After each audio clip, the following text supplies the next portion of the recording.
Welcome everybody to CEU Executive MBA Germany Open Day live from Berlin, Hamburg, Frankfurt, and Munich. I'm Thomas Lamel, the Senior Program Manager of the CEU Executive MBA, and I will guide you through this evening. So what to expect tonight? First of all, I will present the program, the CEU Executive MBA.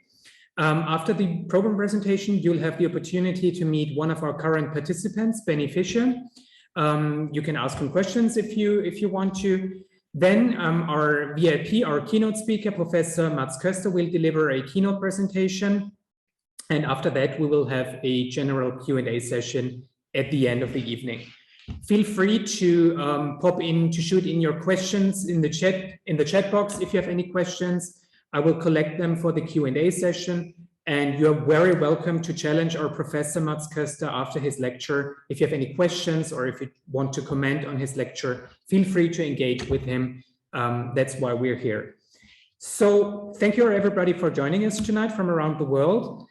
The problem you're facing right now, basically on the international level, is the question, is an MBA still worth it?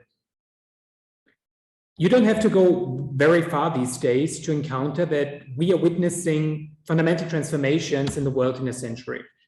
In 2008, we had a big financial crisis. In 2015, we had a large refugee crisis. And right now, we're in the biggest pandemic in a century. And these changes are part of a much broader set of transformation that is taking place. And some of them are positive, but some of them are pretty dangerous.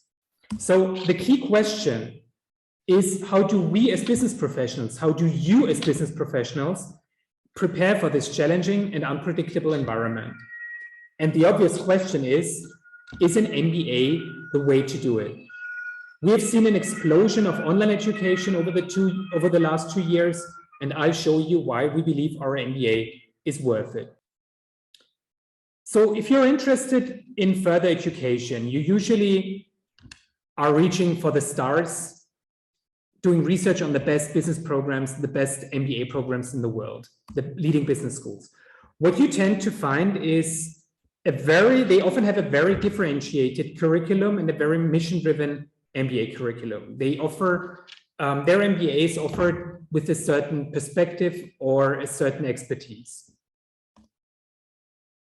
The leading business schools in the world, mostly in the United Kingdom or in the US, have global faculty with top credentials. I don't have to tell you about the Ivy League universities in the US. Of course, they recruit their faculty from other Ivy League universities and other top universities in the world.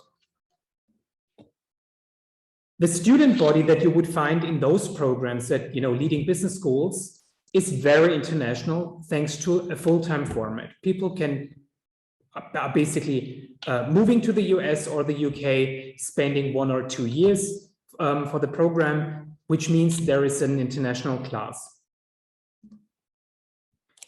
These leading business schools, mostly in the UK or in the US, offer a certain campus experience that we don't really know in continental Europe. The campus experience we know from American movies with a real campus, and with campus infrastructure and campus services just for students and staff. This is mostly not offered in local MBA programs, but the leading business schools offer this. So the downside with those leading business schools is they are very expensive.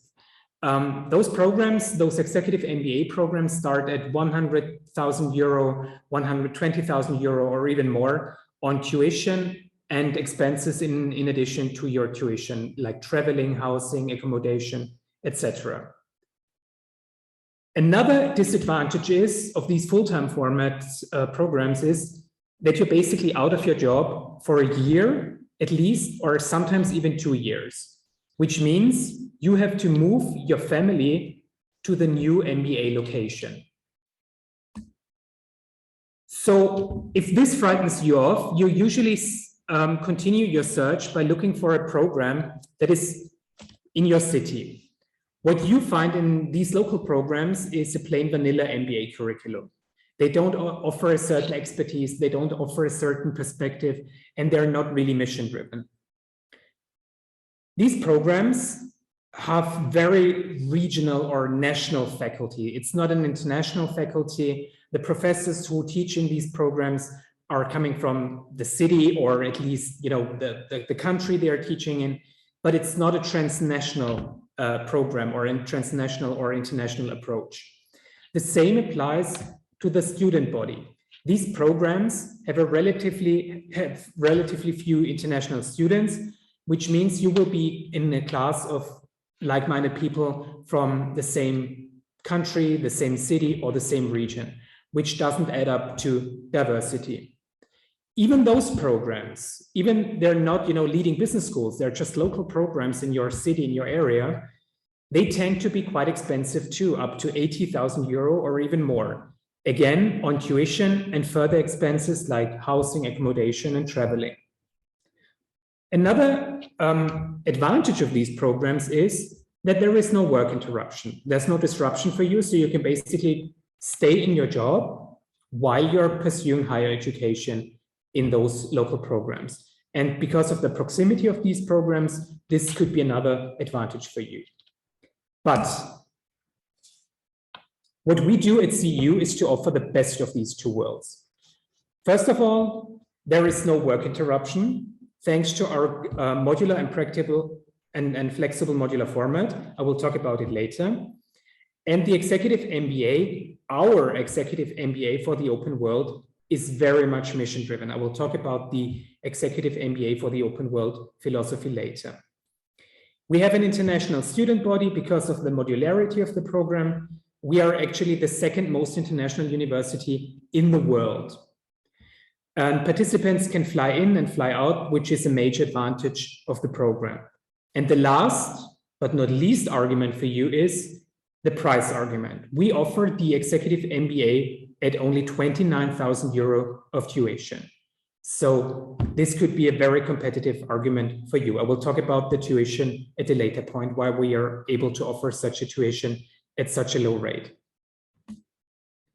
So when we talk about international faculty, we really mean it.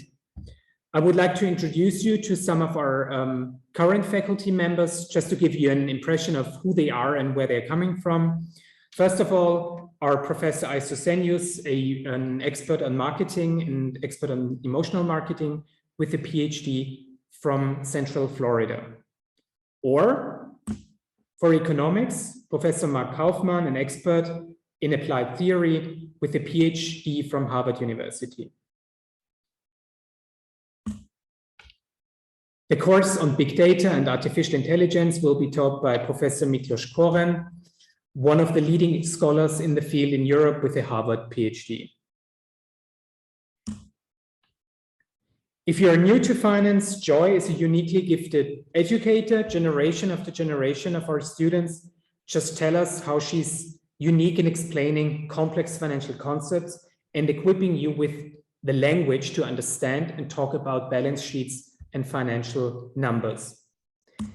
If you're for leadership, Austin, our world-class psychologist with executive education experience on 4 continents, he will lead the way. If you're already experienced in finance, you'll be placed in the advanced track course with Professor Adam Sabadowski, a leading expert on complex investments with a PhD from Princeton. For innovation, you'll have Mike Labelle, who holds the prestigious EU's Jean Monnet Chair. Or Professor Sofia Barani with a PhD from LSE, from London School of Economics. She's an expert on the future of work, which includes automation, robotics, and artificial intelligence.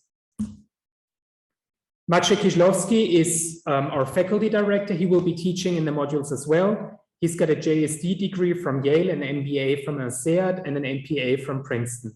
He's an expert on regulatory issues and non-market strategy. And last but not least, for strategy, you'll have Yusuf Akbar, who has taught in more than 40 countries and advises leading Fortune 500 companies. So these are, just to give you an example, an impression of our visiting faculty. We invite to teach your electives and your modules. For example, we invite Professor Christian Selos, and a professor on innovation from the University of Stanford to teach your classes. We invite Professor Mityosh Savary, an expert on digital marketing from Columbia University, or Professor Omar Hernandez, an expert on operations management from Berkeley Hess Business School, Professor Hui Chen from the University of Zurich, or Professor Paula Caproni from the University of Michigan, just to give you an impression of who our visiting faculty is. So let's talk about the program itself. Here's what the program looks like. It's a 10-module program over 2 years. The dates you see on the screen right now are not going to change. So you can basically plan your studying around professional and family activities based on these dates. As you can see in the top row, we have 3 modules in the first year. In the center row, 4 modules in the second year, and in the bottom row, 3 modules in the third year, which gives you flexibility and a balance in your life. You might have noticed that we are piggybacking around popular European holidays, like May 1st or November 1st or August 15th, when it's easier for you to take time off and attend a module over a long weekend. In the summers, which is the center column, our bespoke and cutting-edge leadership program takes place on our beautiful Budapest campus, and you will have the opportunity to benefit from electives from the visiting faculty and from the faculty that we invite to teach your classes. So one day, there will come the day when you eventually finish with us and you will join CEU alumni from around the world. As I already said, CEU is the second most international university in the world, and you can rely on an active elite network on every continent. An active elite network of more than 18,000 professionals around the world. We have city-level chapters, we have country-level chapters. Basically, wherever you are in the world, wherever you go in the world in the future, you will find CEU alumni to interact with, to make friends with, or to just mingle with. And this is a network that you can count on, and one of the key assets that we have. Our alumni network has a very American-driven approach, which means it's easily approachable through social media groups on LinkedIn or Facebook, for example, or in a structured way through our alumni relations department. So if you're looking for people from a certain industry, from a certain profession, or in a certain country or city, it's easy for you to reach out to those people and get in touch with them. So the question is, how are we able to offer such a high quality program at only 29,000 euro? And the answer is pretty simple and lies in our founder and benefactor, George Soros, who created CEU with the mission to promote open society. Just recently, George Soros made a further contribution to CEU's mission by offering another billion with a B, in endowment to create the Open Society University Network, which means we are the best endowed university in Europe. So what does the executive MBA for the open world mean? What makes CEU so unique compared to other executive MBA programs?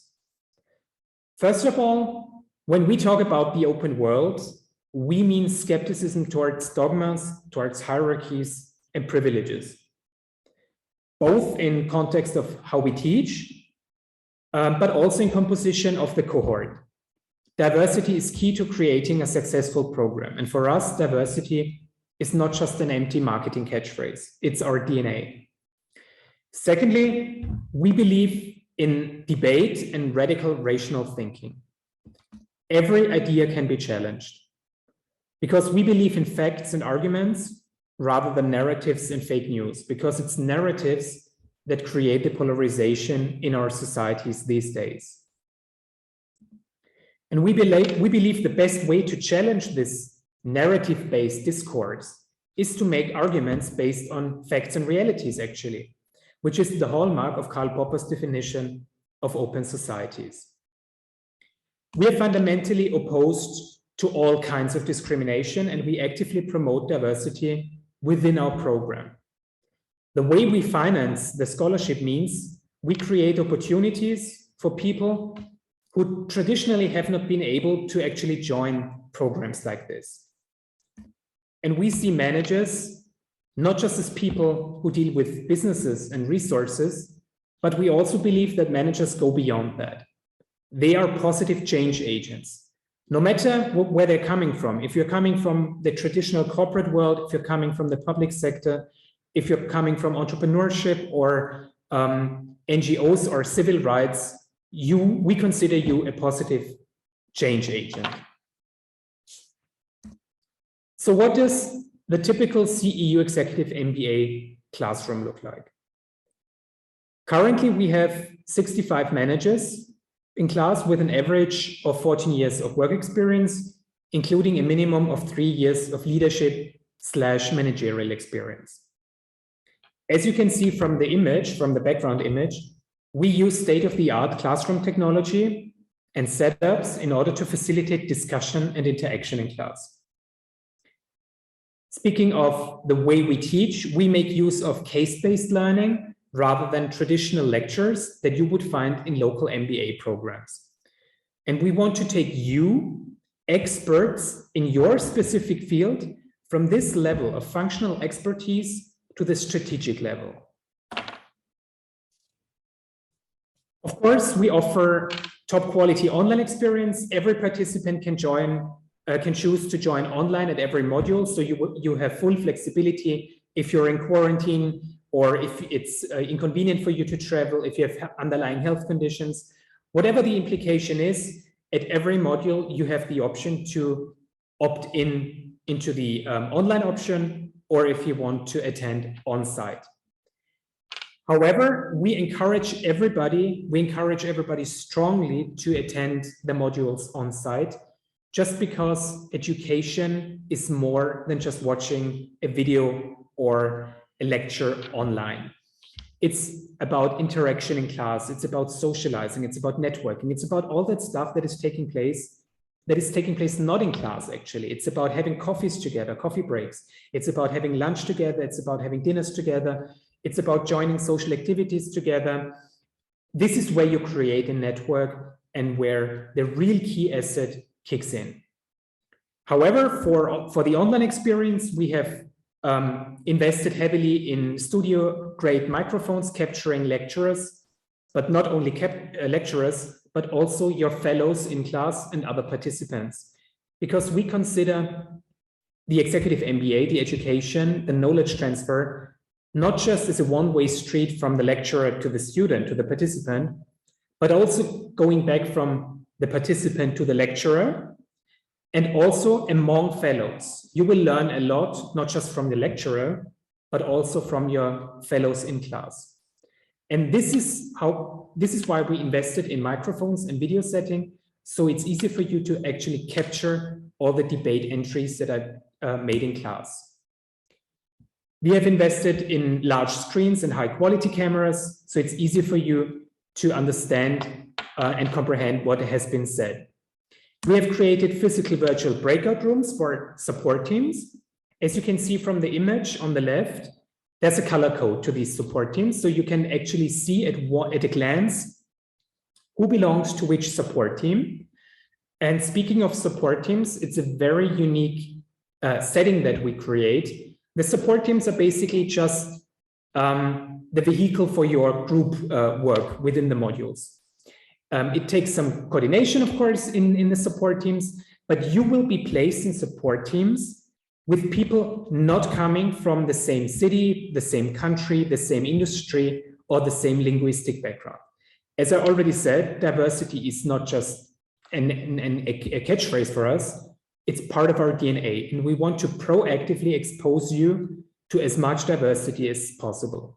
Because when you're exposed to different learning techniques, to new ways of solution making and decision making, and new experiences from people you wouldn't have been in touch before, this is where the learning kicks in.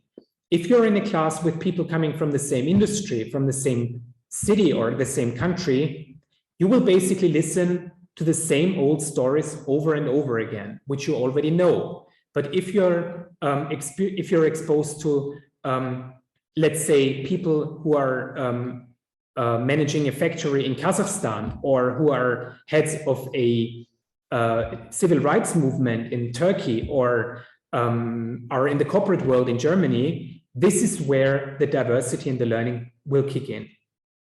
Of course, we offer high quality individual support on every level that you're with us, from the level of inquiry, to the level of applying for the program, to enrolling into the program, of being a participant of the executive MBA, or becoming an alumni. You will get individual, high quality individual support that you deserve. We are here for you. So as I already said, tuition is 29,000 euros for the whole program and includes all the credits.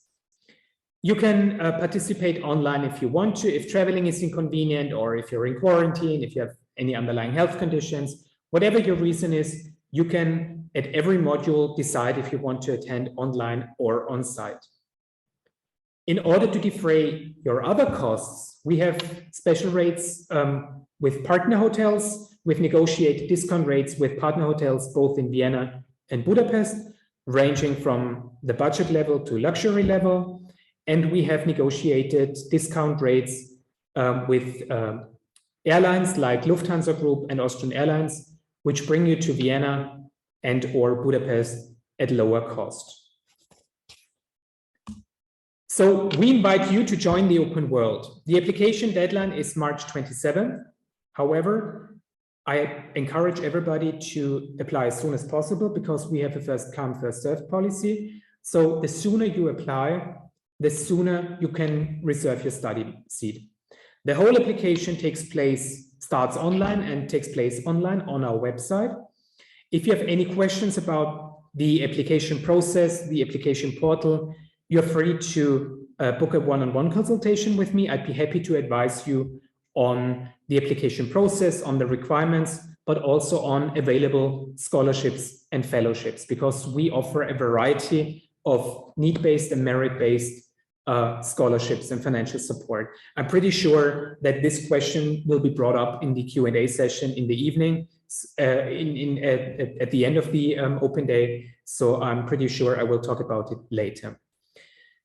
So I think it's one thing to hear about the program from us, from the program office, who are, committed and very convinced of the program. But it's another thing to hear about the program from people who are who are in the program right now. That's why we invited Benny Fischer to this event live from Berlin. Hi, Benny. Good evening. Hi, everyone. I hope you can hear me fine. Thanks for joining us tonight.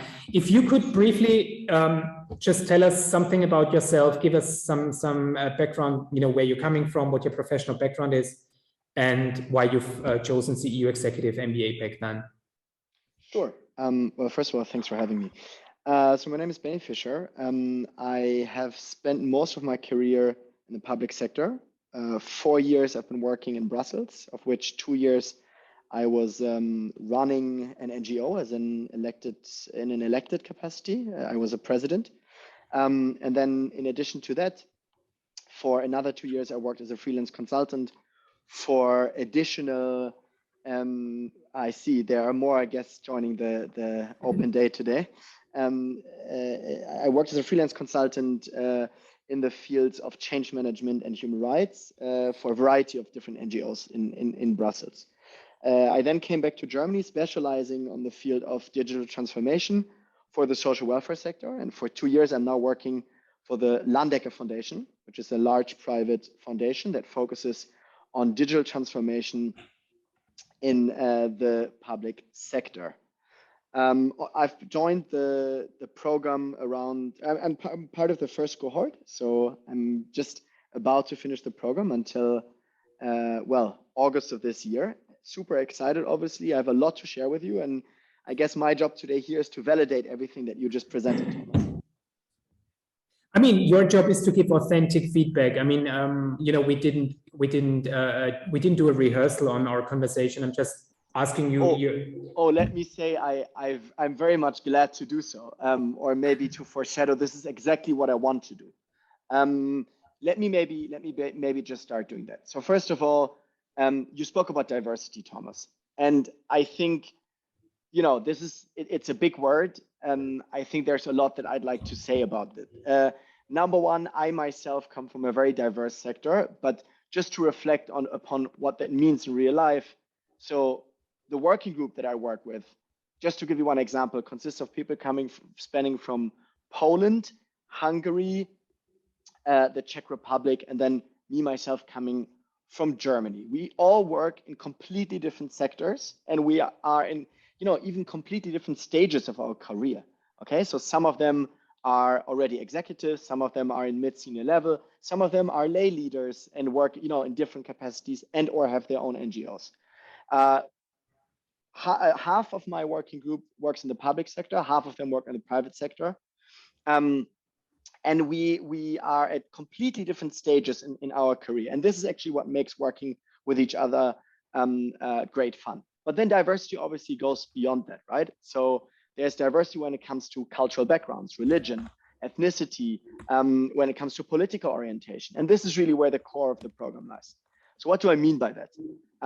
As someone who spent his entire life in one sector only, I would argue that I have a certain way of, let's say, trying to solve problems, right? And obviously that does not apply to some of the programs I'm being confronted with in my day-to-day life. As in, I do understand that this is not always the best way to go, especially with someone working at a foundation, right? So I have to do with people from the private sector, from the public sector, and actually I need to constantly validate ideas. Working in such a diverse group as I do constantly with my cohort, I'm being challenged to think about problems in completely different ways. So we've had it over and over again. I mean, we are now working together for more than 1.5 years in this section. I've had it over and over again that people will tell me about problems that they are facing in their day-to-day life, of which I thought that I knew what this is all about. And they not only make me understand that my approach of dealing with these things might be overthought, but they even made me see other things that are ongoing in my everyday life, you know? So in that sense, you know, there are many buzzwords that I should throw in there, but just believe me, diversity is the key of this program. And obviously the biggest value really lies in your peers. And I mean, obviously I'll be also happy to discuss this with some of the fellow folks that are on site, but obviously also with you folks online. So yeah, feel free, as Thomas said, feel free to ask questions and or guide us. But please, Thomas, I'm jumping ahead here. I don't want to stop you. Basically, you mentioned diversity. I would like to add to give some statistics to this fact. We have in our current cohorts people coming from 5 continents, flying in as from far away as Vladivostok or Vancouver from the US. We have 2 Australians in the program. People coming from Russia, the Middle East, and of course CEE and Western Europe. And these people, diversity for us just not only refers to nationalities, but also to different backgrounds. So people have very diverse professional backgrounds. They're coming from the corporate world, they're coming from the public sector, they're coming from NGOs, they're coming from the civil rights movement and from entrepreneurship. So just to give you an impression of what we consider diversity. Benny, if you could briefly talk about the modules that you already had, like how was the interaction in class and the teaching with the interaction with your teachers? Right. So some of the modules that I participated in online, and some of them offline. Obviously, you know, as the pandemic situation changed, but it was great for me to, you know, not be forced to do either or. With regard to content, obviously it was spanning a broad area of, you know, exactly the kind of content I wanted to get. I would have always these 3 months periods in which I could prepare myself, you know, read, get into the content, but also divide my own work. And then I would have high intensity courses on site. That was either in Vienna or Budapest, of course. Now, with regard to content, we started with things, you know, with the basics such as accounting, finance, but would then go on with marketing. The next one that I'm gonna participate in this phase covers a lot on strategic thinking. right? What I like is that they are, on the one hand, I get what I was promised in a sense that I really can get out of my everyday life, learn in a high intensity mode, and then get out of it. So I can, I can face the challenge that I have with my ongoing job, but at the same time, I get the freedom to think, so I can kind of divide my own tasks. But when I'm there, I'm there. And on the other hand, since it's so high focus on certain topics, I don't start mixing the things that I have to learn, right? So it's not that I need to deal with accounting throughout my entire program, but I once have a very high intense intro in order to then apply the things that I learned throughout the module, throughout the coming modules. And then some of these modules are around 10 days long, and some of them are a bit shorter, which is also very convenient, because I know that with my peers, I'll be twice a year, for a very long time at the same place, at the same time, which allows me to mingle, get to know them. And then throughout the year, we find our dates, be it in our working groups online, or some of us even meet offline throughout the year, or be it throughout these smaller seminars that are coming up there. But I hope I did answer your question there, but please go ahead. If you just to clarify, our modules are either 4 days long or 9 days long, but they're always piggybacking around long weekends. So even the 9-day module takes place over 2 weekends with a holiday in between. So it's basically easier for you to take time off your job and join the modules. The thing that Benny already mentioned is that there is no work interruption. There's no disruption, because you can stay on your job by attending 3 modules a year over a long weekend and attend the modules while you're on the job. And I think this is a huge advantage, because we don't have the certainty or the time and the money to, stay off your job for 1 or 2 years. So you can basically do the same. You can do it at the same time. Executive MBA, and stay on your job and climb the career ladder at the same time. Thank you, Benny. Is there anything else you would like to mention as far as your personal motivation is concerned? So first of all, I really do enjoy that we are having this in a hybrid format. So I will obviously also keep on engaging with the folks that are here on site. As for my personal motivation, I am at a stage where I am about to again get into an executive position, but I never really had the opportunity to get this part of a business education that clearly is needed for the job. And being able to, step up in my career as I do not have to step back with regard to actually still developing it is a great opportunity. There are great things ahead of me in my job coming this summer as I will graduate from this module. And I can tell you one thing, I think many of these things wouldn't have happened without the insights that I gained throughout the last 1.5 years. So I started this with a very different perspective that I have right now. And this is really due to, you folks, the faculty, but most importantly, really my peers. And the last thing that I really want to say, to maybe add a bit of a private hint there as well. These folks really have become my friends, right? Mm-hmm. So, we discuss real estate, we jointly discuss holidays, but we also discuss our careers. We support each other far beyond what is there with studies, and I'm pretty certain that it's going to stay like that, right? And this is really the biggest outcome. I know that some people do not necessarily take up a degree for that, but I would never underestimate the value for the years to come. And in that sense, it already got more than I asked for. So thanks to you folks for the incredible job you're doing, really. I think you perfectly summarized who we are looking for. We're looking at people who have, achieved a level of functional expertise, whatever your profession is, and we want to help you move on to the strategic level. So this is our target group. If you're already an executive or about to become an executive, you have found the right program. But speaking of the right program, let's talk about our next point of this open day, which is our keynote presentation by Professor Mats Schuster. Mats has a PhD in economics from Heinrich Heine University in Düsseldorf. He's a microeconomist interested in behavioral economics and applied microeconomic theory. Mats, thank you very much for joining us tonight. I'm thrilled to have your lecture. The floor is yours. Thanks for having me. As Thomas said, today I want to give you a little bit of a snapshot on my current research, which is together with my PhD advisor, Paul Heid, who's and a colleague at CEU, Botan Kusigi. And this is going to be about steering fallible consumers, which might sound a bit mysterious for now, but you will see in a second what I want to talk about. So let's think a bit about Mats. Mats moved to Vienna in the summer because he joined CEU as an assistant professor. And as you know, moving places requires you to buy all kinds of stuff. So Mats needs a home office for sure, because of the current situation. So one thing he has to buy is a new office chair.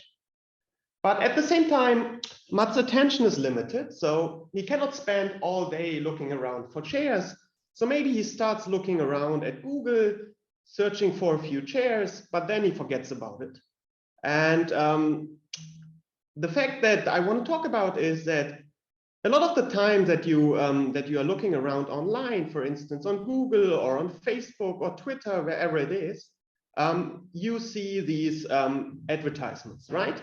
So Google, Facebook, and co, they have a lot of data about you that allows them to predict what kind of products you are likely to purchase.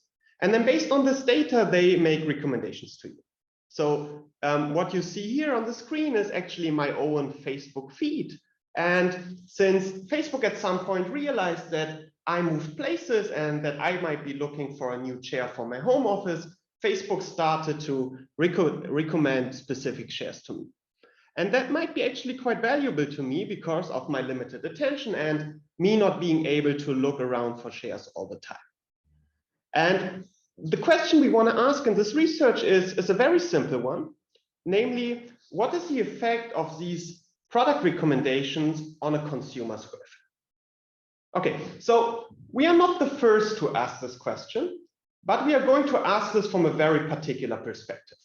But to set the stage, let's think a bit about how economists would typically think about this kind of problem. Now, the conventional wisdom that economists hold for more than 20, 30 years now is that this kind of steering, so recommending certain products to consumers, has to be good for consumers as long as we prevent firms from charging different prices depending on the information that they have about the consumer. So as long as we hold prices fixed, this kind of steering has to be good.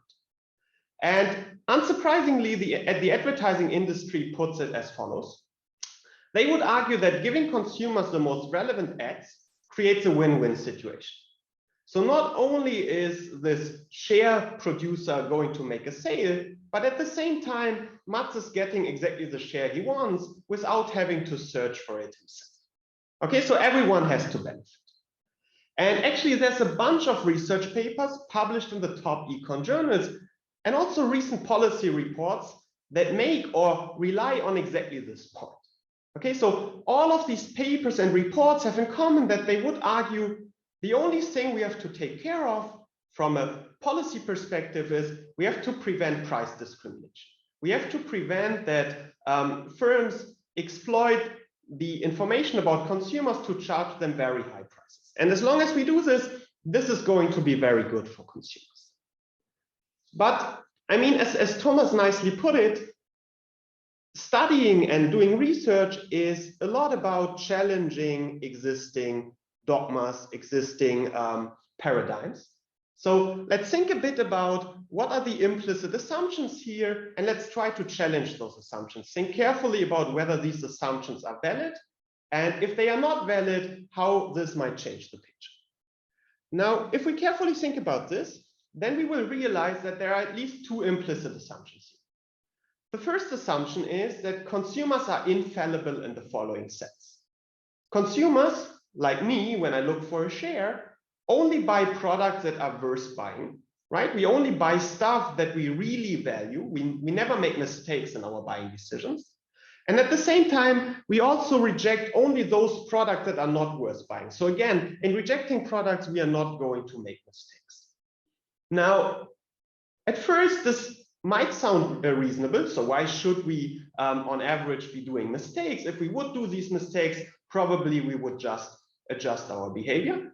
But it's an assumption, and we have to think a bit about whether it's a good assumption or not. And then the second assumption, which is tightly linked to this, is that the recommendations that are made by Google, Facebook, and co. are based on information about our preferences. So in principle, these firms might collect information about what kinds of products we actually value, but they might also collect information about the kind of mistakes that we are going to make. But the argument that I just sketched on the previous slide really relies on the assumption that what they are looking for is products that consumers actually value. Okay, and what I want to do in the remaining 10 to 15 minutes is I want to think carefully about both of these assumptions step by step, and then see whether these are valid assumptions or not. Okay, so let's start with the first assumption. The first assumption is consumers are infallible. At the same time, there's a large and still growing literature in what is called behavioral economics or psychology in economics that documents systematic mistakes on the side of consumers.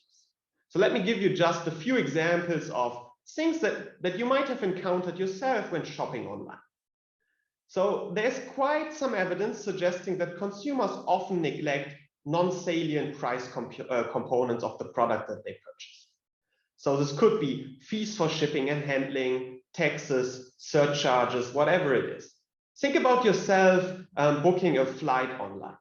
If you look for flights, then what is advertised typically is a relatively low price for the flight. And then you start clicking through the online shop. And then as you do so, as you add more and more information about, I don't know, where you want to go, what is your name, what is your passport number, all the stuff that you need in order to buy the ticket, then in all of these steps, typically they add some taxes, surcharges, and additional prices in the hope that once you've started the process, you might not want to stop it again and look for another flight instead. And it turns out that making some price components non-salient actually increases demand substantially, which is quite inconsistent with the idea that consumers always make perfect decisions and don't make any mistakes. Similarly, what you might have seen when shopping online are messages like, you have to buy fast, there are only 4 items left. But what I can tell you is that most of the time, these messages are just not true. Sometimes the number of items that is left is drawn from some random distribution that is completely detached from the actual number of items that you could purchase. But it might be that consumers draw wrong inferences from these kind of information. They think, well, I really have to hurry. There are a lot of other people who think this is a valuable thing to buy, so maybe I should also buy it. And these kinds of messages might be aimed at exploiting exactly these kinds of mistakes on the consumers. And then a third example that I, for myself, think is a very common one is that sometimes our current state, our current mood might influence how we form valuations for products. So think of yourself on a very cold winter day, and then someone is recommending a nice vacation to you with a very nice beach, sunny weather, nice cocktails. And given that it's super cold and you really feel like, okay, a vacation could be a nice thing to do, you might actually value this vacation at more than what it's worth to you. And that's what's called projection bias. So you might be projecting your current mood on how valuable this purchase will be in the future. Okay, so, and there are many, many more mistakes that have been robustly documented in this large field of behavioral economics. And together, this suggests that maybe this assumption of consumers being completely infallible, always making the perfect decisions, is too strong. Okay, so the first part of the assumption that was really necessary in order to get this positive view on personalized advertising seems to be a bit strong. Okay, so let's take this as given and think a bit about the second assumption. The second assumption was that, well, the information that Google, Facebook, and co. used in order to make recommendations pertains to a consumer's preferences, right? They try to find products that consumers actually value. And that could be even true if consumers make mistakes, right? It could still be the case that Google, Facebook, and co, despite these mistakes, they try to find products that we really value. But what I want to argue on the next two slides is that maybe that's not true either. Okay, and what I've brought you here is one example that is what is called an A/B test, a randomized experiment by the search engine Bing. Okay, so what you can see here is some consumer who wants to buy flowers. And because this consumer wants to buy flowers, the first thing he does is he goes to Bing and he searches for flowers. Okay, and then Bing makes some recommendations. And what you see here is on the left-hand side, you have some information on the product that is given in fine print below the link. And then you see on the right-hand side exactly the same products, exactly the same information, but the information is made more salient, right? So some of this information is shifted from this small text below the link to the link itself. Now, is this a manipulation that is about finding products consumers value most? Probably not, because it's exactly the same product on the left and on the right. It's exactly the same information. It's just framed in a more or less transparent way that might influence how you pick among these different options. And according to Bing, the subtle design change increased annual revenues by $100 million US, which seems quite a bit. So they might be exaggerating a little bit here, and that might be a false positive to some extent, but it also suggests that these internet companies are playing around with manipulations that are hardly related to finding a very, very valuable product for the consumer. And the important thing here is to note that as a result of this kind of A/B testing, Bing changed the order of recommendations, right? If you compare the picture on the left to the picture on the right, then you see that in response to this A/B testing, a different product is recommended first. And that's exactly the kind of steering behavior that we have in mind. These internet companies are collecting information about consumers. They are figuring out how to best sell a given product. And then they look for the best combination of product and selling strategy in order to generate a lot of revenue. Okay, and this suggests that maybe this kind of steering that is going on is not exclusively based on information about preferences. Okay, and I have a few more or less fun examples that I want to share with you. So what is actually out there is there are specialized advertisement companies, like for instance weather ads, who help firms to condition their Facebook ads on weather, right? And this goes back to this example of projection bias that I had before. So there are these specialized firms that help, on the one hand, the producers of certain kinds of products to tailor their advertisements to weather, but also Facebook and Google itself to really provide weather or different kinds of recommendations based on the weather that is out there. And this really feels like exploiting mistaken purchases because of something like projection bias, right? Recommending a summer holiday to someone who is in a location with dreary weather and who might be likely to overestimate the value of such a vacation.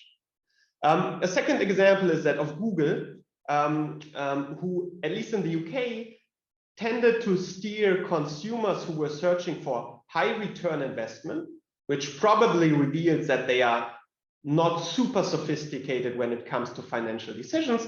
They steered these consumers to fraudulent investment ads.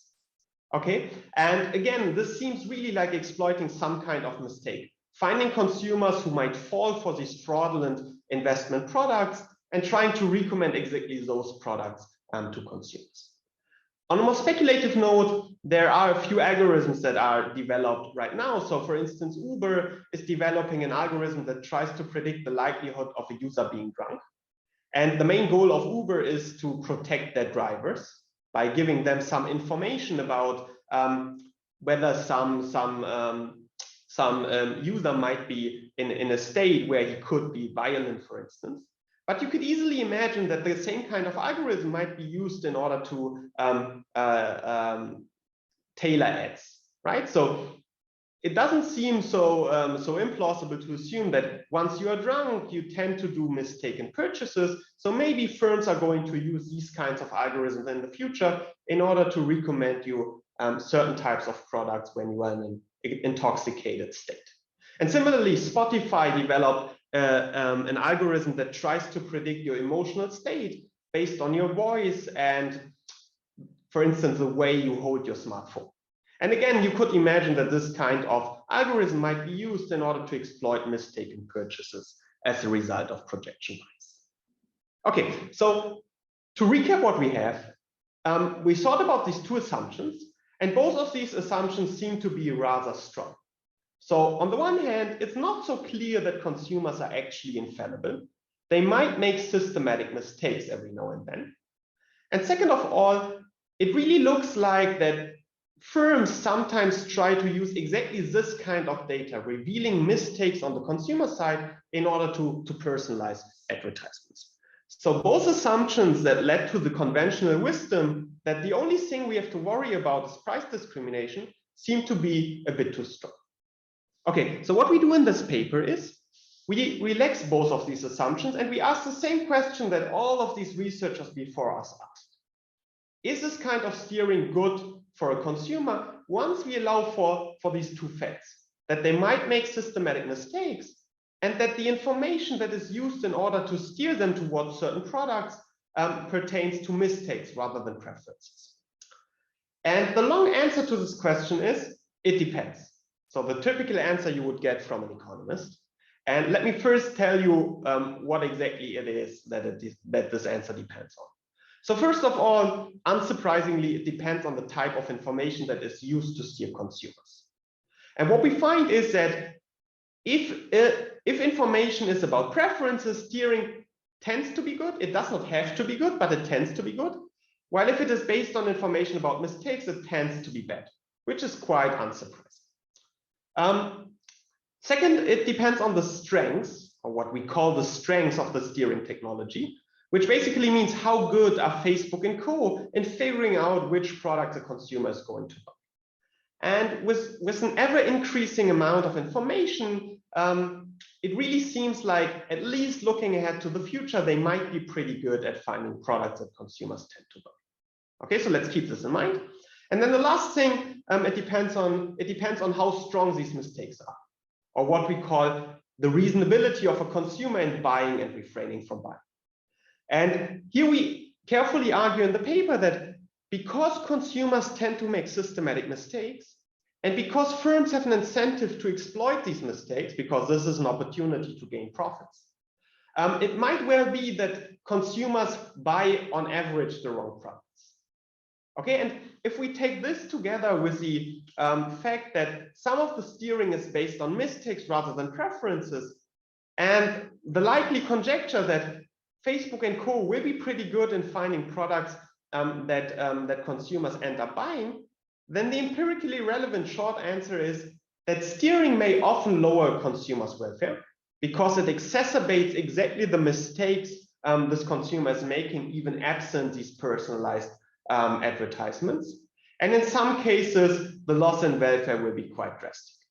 Okay, so what the takeaway from this paper is that once we allow for this psychologically more realistic view of consumer behavior, we might end up with a completely different conclusion on whether personalized advertisements are good for consumers. Okay, and coming back to this nice point Thomas had in his presentation, this is really what doing research is all about.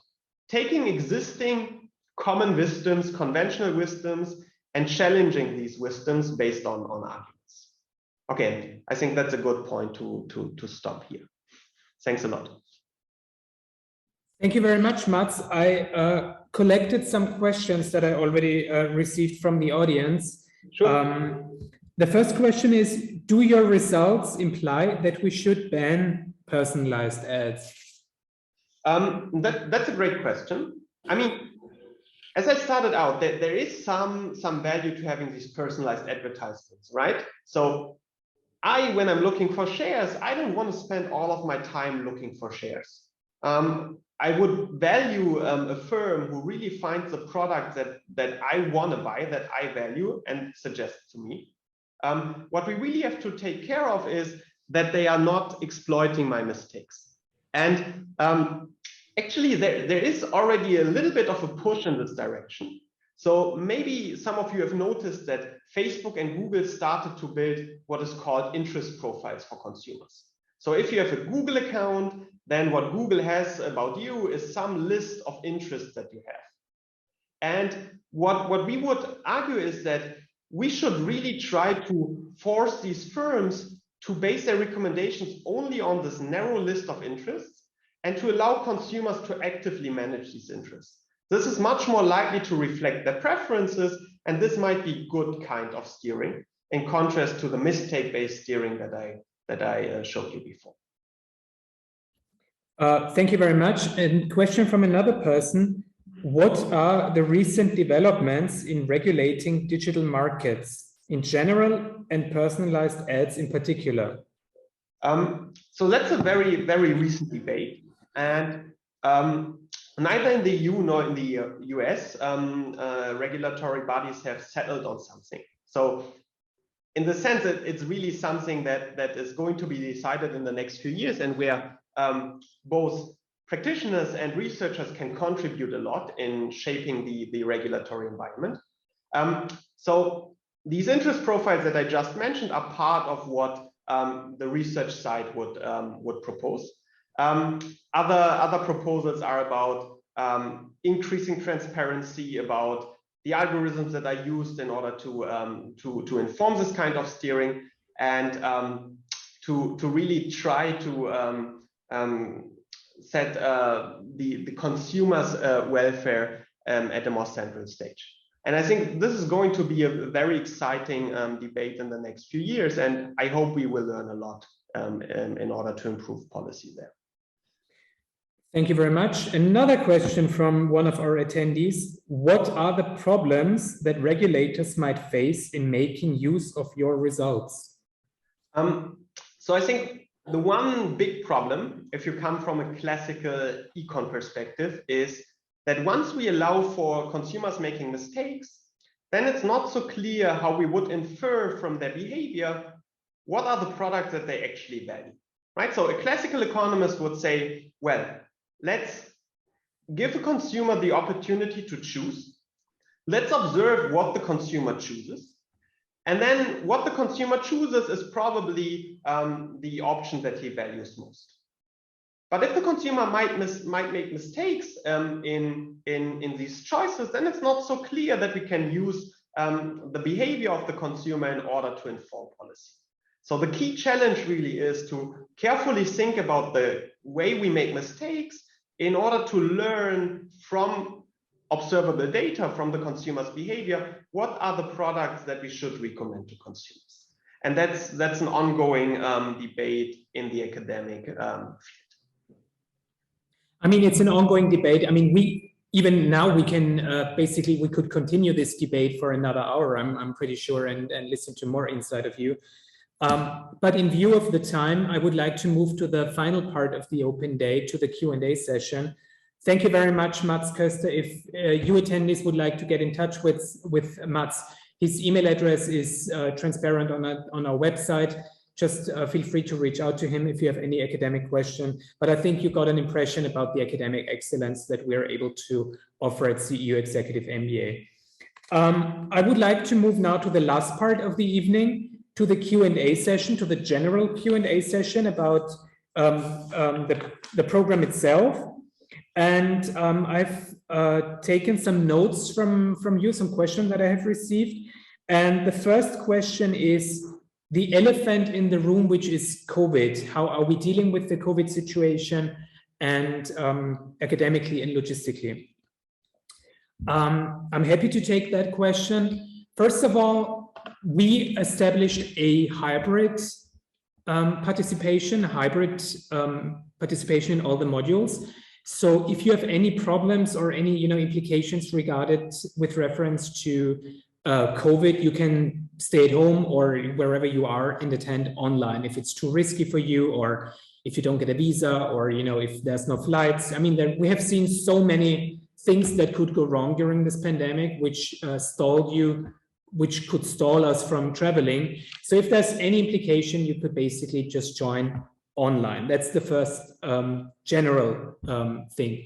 The second thing is, we only had one module over the last more than 2 years, which was fully online because the Austrian law forced us to do it online.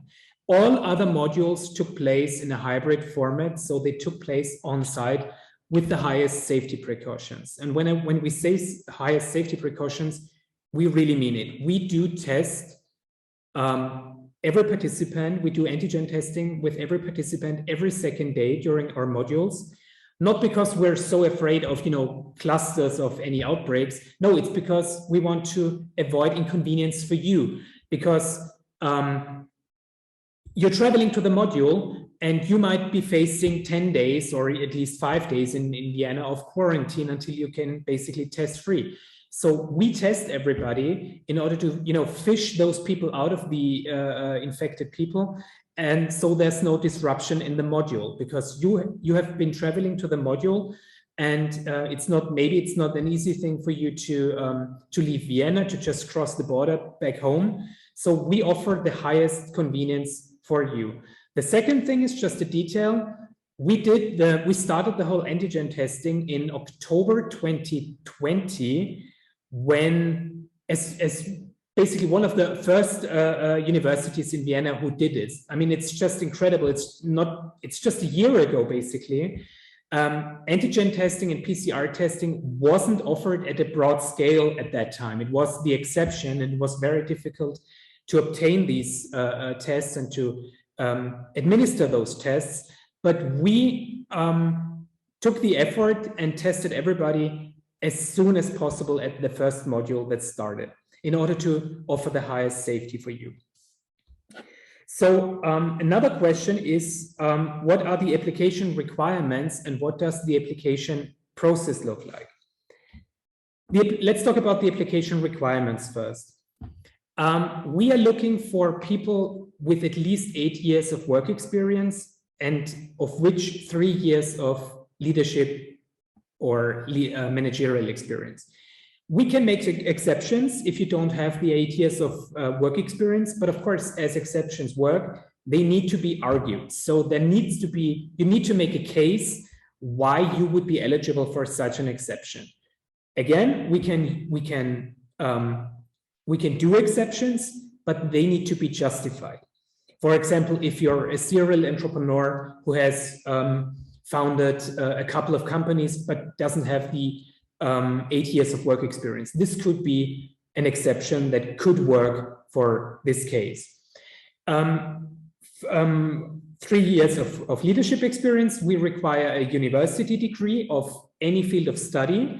So we have people coming from the traditional business field, but we also have people in the program who are engineers or data scientists or medical doctors. We even have people coming from who are artists and or who studied political science. Whatever, you are welcome to join the Executive MBA program. Again, we can make exceptions if you don't have a university degree. But you need to make a case why you would be eligible without this formal criteria. I mean, there's cases where people didn't finish their university degree because they got pregnant or they found a good job abroad, etc. This could be a very good argument for you to tell us why you didn't finish your university degree, but you still have what it takes to join CEU Executive MBA. Another formal criteria is a proof of English. We're a university that is both accredited in Vienna and the US. So we require a proof of English. We don't require a GMAT or any other tests, but the proof of English. The proof of English can be done easily with TOEFL or IELTS or Duolingo or Pearson's or Cambridge certificate. And most of these certificates can be obtained online. So you can basically do the TOEFL if you want to tonight online with a home testing kit. You don't have to travel to a specific location anymore to do the TOEFL test. You can do it from home. If you're a native speaker, of course, or if your university degree was fully taught in English, you're exempt from the proof of English, of course. We require a couple of documents for your application. The most important ones are the CV and the motivation letter. I think a CV is pretty clear what we mean with a CV. With regard to the motivation letter, I would like to give you my personal advice. Don't just tell us how you would benefit from the executive MBA. I mean, we know that the program is great and that you would benefit from it. It's interesting to hear how you would benefit from the program, yes, but don't only focus on this part only. Also tell us how others would benefit from your participation. What are you bringing to the table? Is it an extensive work experience? Is it experience in a very niche market? It's up to you how you make a case, but tell us how others would benefit from your participation. And we would need 2 reference letters from supervisors, colleagues, professors. It's up to you who you want to give the reference letters from. Speaking of the application process, the application starts online on our websites. It's a fully online digital application. You will be asked to create a profile. You will be asked to feed the profile with information, with basic information, to upload some documents like the CV and the motivation letter, university diplomas and transcripts, etc., etc. Once you have submitted and completed your application, I will, and the program office will check your application for completeness and correctness.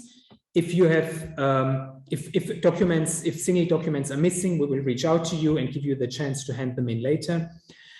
Assuming that you pass this stage, you will be invited to an audio interview through Microsoft Teams.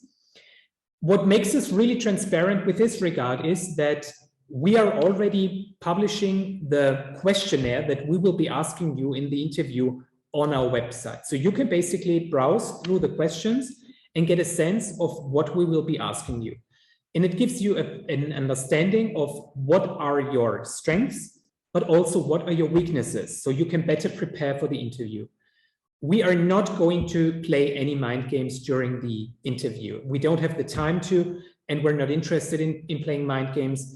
We want to get to know you and your motivation as much as possible. So you know where you're coming from, what is your professional background, what is your take on your interpretation of open society, what is your leadership style, stuff like that. Assuming that you pass this, the interview phase, your application will be presented to an admission committee, because we're handpicking all of our participants. And assuming that you are passing this stage, within a couple of weeks, you will receive an admission decision from us. Again, the sooner you apply, the sooner you're able to reserve your study seat. And we are trying our best to process your application in a timely manner, so you will have an admission decision only in a couple of weeks. Another question that I received is, are there any exams? Is there a thesis? Yes, we do have exams, but traditional exams only in 2 quantitative modules. Like finance, we do have a traditional exam, but it will not be done while you're in the module. We're not flying you in for an exam where you will sit in class for 2 or 3 hours to write an exam. You can do the exam once you have gotten back from your module back home. So you have a time frame of 10 days to 2 weeks where you can actually do the where you can actually take the exam at your convenience. You can decide if you want to do it at night or in the office or on the weekend. You have full control over when to take the exam. Just to be clear, once you have started the exam, you need to finish the open book exam. The rest of the modules, so the majority of the modules, will be assessed on a very American approach. So it's class participation, it's attendance, it's group presentation, it's group papers, it's interaction in class, it's 360-degree peer evaluation. So you will be assessed by your fellows as well on what you are saying in class, and vice versa. You will have the opportunity to assess your fellows in class as well. So it's not just a grading from the teacher to the student, it's also a grading among the fellows. Is there a thesis? No, there is no thesis, because you're executives. We don't want you to spend your time or waste your time after the 10 modules, you know, going back to university, going back to libraries, doing research, and fading out of the program. This is not helpful for anybody. You will be working on a capstone project for the 2 years of the whole executive MBA. And the purpose of the capstone project is to tackle a problem, an actual problem of your individual work environment. It can deal with problem or with a specific situation. And you will be asked to put the theory that you are learning in class in the modules in practice to deal with an actual problem of yours from your professional life. So again, it's the perfect combination of theory put into practice, and we're not wasting your time with, you know, writing papers of 100 pages that no one's going to read in the future. It's a very practical approach. I have 2 more questions. Another question is diversity. Again, I think we emphasized how important diversity is for us. We're proactively empowering and encouraging people from minorities, from people of our societies who have been underrepresented or who are still underrepresented on the executive and the leadership level, which brings me to the next question, how we are doing it, if there are any scholarships or fellowships available. It's a clear yes. We offer need-based scholarships, which take into consideration your individual income situation and the country you're living in, because it makes a difference if you're a marketing manager in Germany or in Ukraine, as far as your income is concerned. And another option are the merit-based fellowships, which are country-specific or trans-regional or international, and who have the purpose to empower the groups that I already mentioned. We have fellowships for businesswomen. We have fellowships for managers with a disability. We have LGBTIQ fellowships. We have fellowships for the Romani ethnic minority in Europe. We have diversity fellowships in the United Kingdom and France. We have a social mobility fellowship in cooperation with the Friedrich Ebert Foundation in Germany. So there's a lot of financial support that we could offer.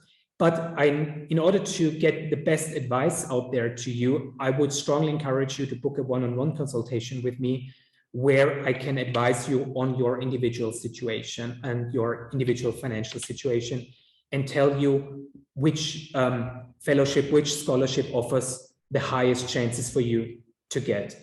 So please feel free to book a one-on-one consultation. I'm afraid I need to conclude the open day tonight, because we're at the time of our anticipated ending of tonight. I would like to thank Benny. I would like to thank Mats for joining us tonight. Thank you everybody for joining us tonight in Berlin, Hamburg, Frankfurt, and here in Munich. Thank you everybody who is on site. Have a nice evening, and feel free to reach out to me. Bye-bye.